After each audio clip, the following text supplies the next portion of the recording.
David Icke vaticinó todo lo que está pasando ahora en el mundo.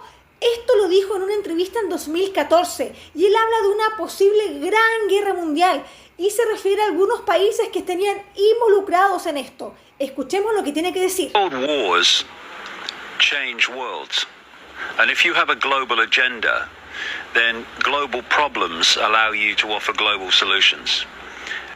This is an agenda that's projected a long way forward. The Muslim world being brought into a war with the political Zionism, what today we call Israel, and that this would, in my terms, create a vortex that would draw in the world, in our terms, America, the European Union, NATO, into this war.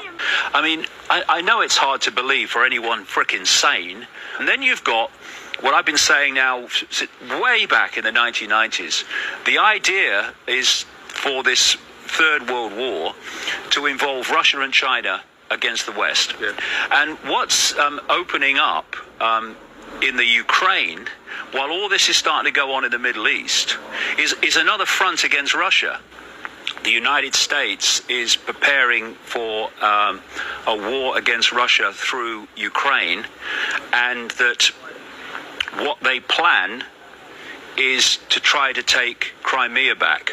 Saudi Arabia and Qatar, who are 51st states of the United States, there are many of those, mind, funding this ISIS and funding this terrorism, while the Americans, who could tell them to stop any time, are saying, are condemning the very terrorism that their 51st states are supporting. Well, the picture's so bloody obvious. It's a setup. When you look at it from this perspective, what is happening in the Middle East is not random. None of it's been random. Libya's not been random. Syria's not been random. None of it.